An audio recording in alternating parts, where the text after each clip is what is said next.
Gracias, presidente.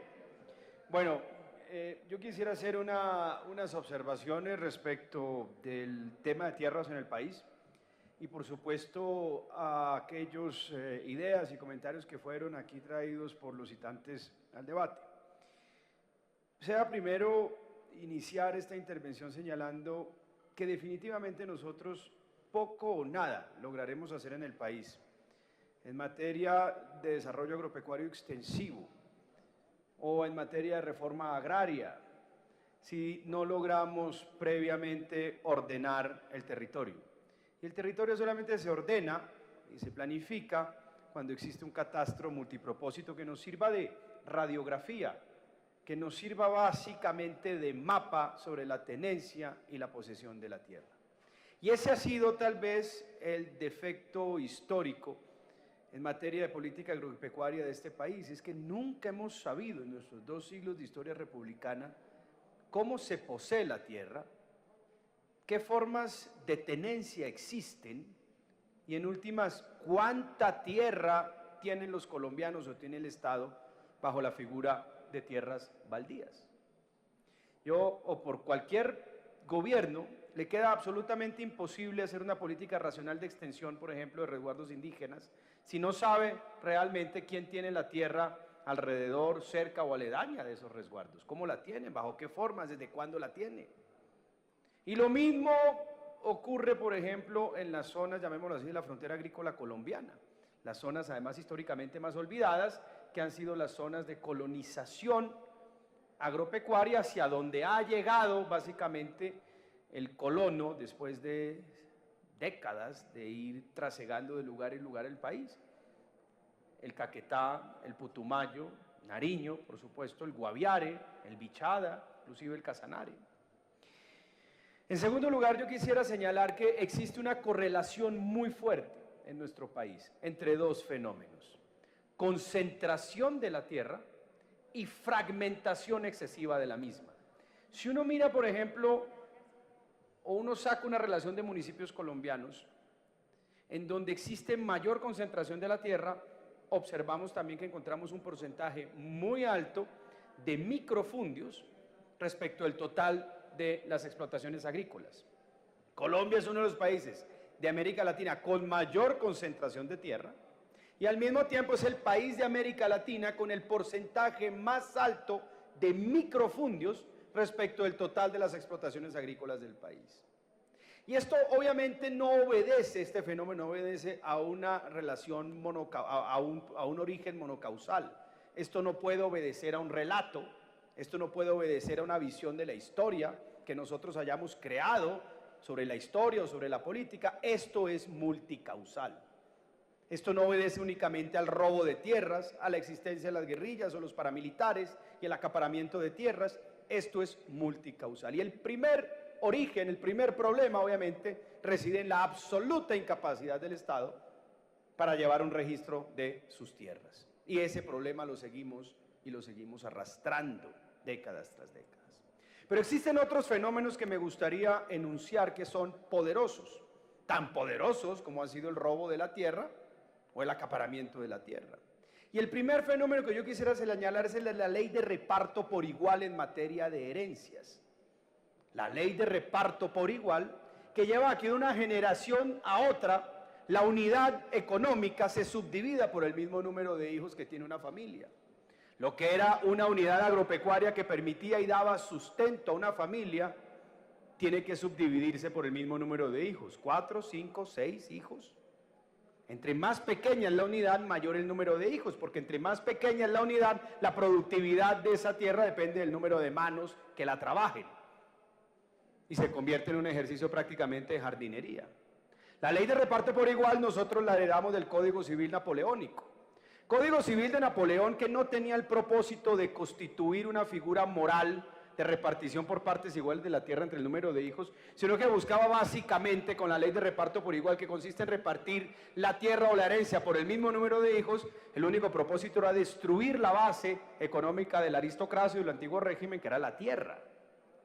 Napoleón, en el momento de la compilación del Código Civil, En 1804 le dijo a Cambaceres que él quería la ley de reparto por igual, pero para la gran propiedad aristocrática y no para la pequeña propiedad. Porque Napoleón dijo, y le señaló a ellos, que si reparte la tierra del campesino por partes iguales, los está condenando a la miseria de una generación a otra. Y además se quedan en el campo y no salen del campo, no vuelven a salir, se quedan pegados, fijados en su pequeño pedazo de tierra, condenados a la miseria y condenando a sus hijos luego a la miseria.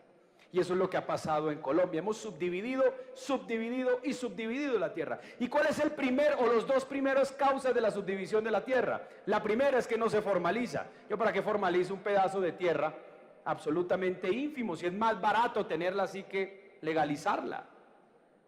Y en segundo lugar es que la informalidad de la tierra, producto de la ley de reparto igual, implica la expulsión del campesino casi que naturalmente, porque no la formaliza. Solamente puede vender sus mejoras o una expectativa y se la compra obviamente el latifundio. Y avanza naturalmente el latifundio, muchas veces sin ni siquiera acudir a la violencia. Esa es la ley de reparto por igual. La destrucción de la unidad económica de generación en generación.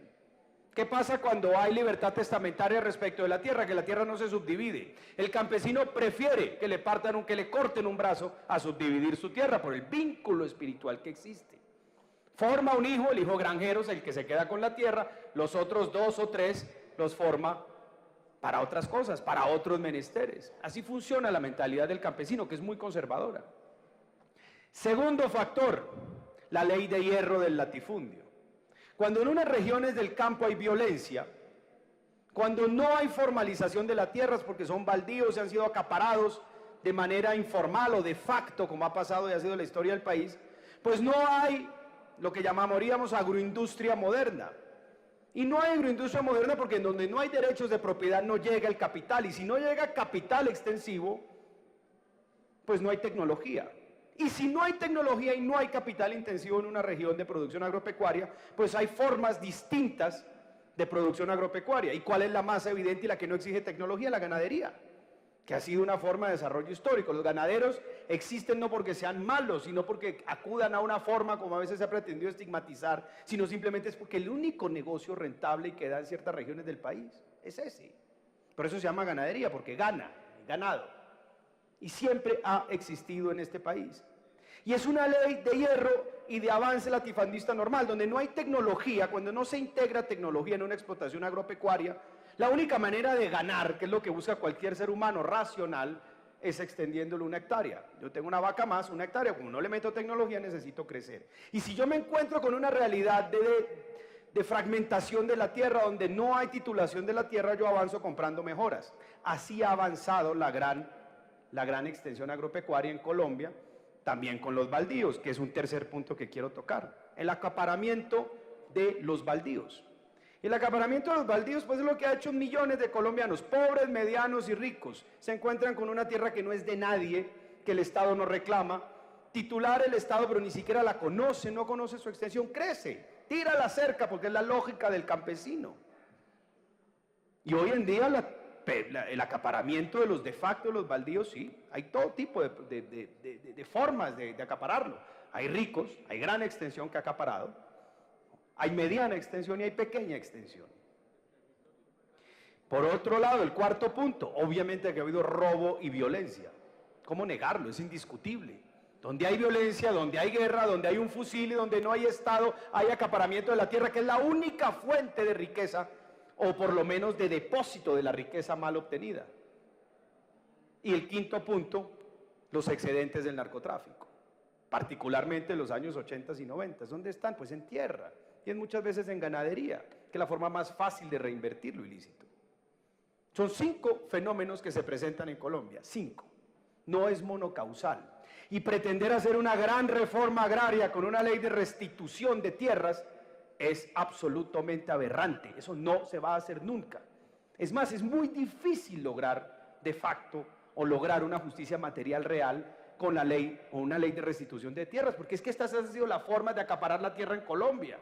¿Devolver qué? Lo que...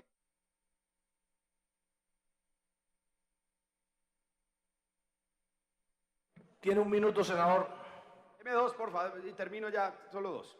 Entonces depositar toda la fe en eso es imposible. Respecto a la deforestación, pues por supuesto que se está dando en el Caquetá, que es donde está el 30, 40%, 30, 35% de los baldíos de este país.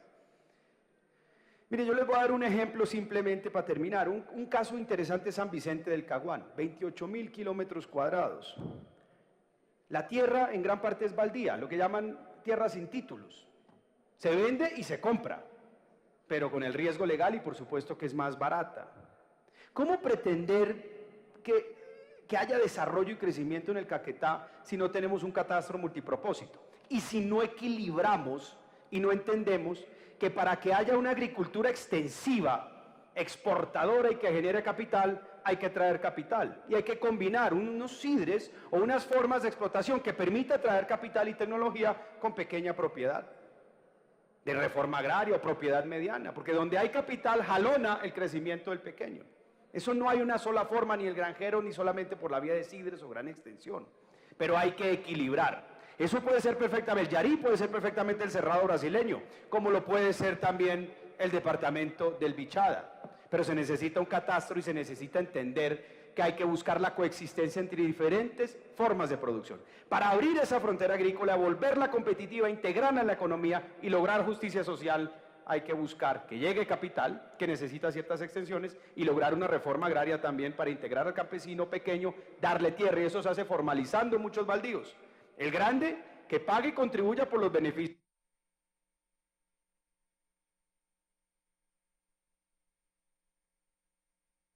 Termine 20 segundos. ¿Qué iba a decir? Presidente, no, y es eso, es formalizando, y por ahí hay que empezar formalizando los baldíos, pero formalizando con gran extensión agropecuaria. El que se le da y el grande paga por el beneficio que recibe, al mediano pagará en una escala menor y al pequeño no sabemos cuánto es la UAF porque tiene que tener un foco territorial menos de 60, menos de 70, se le... Sí, señor.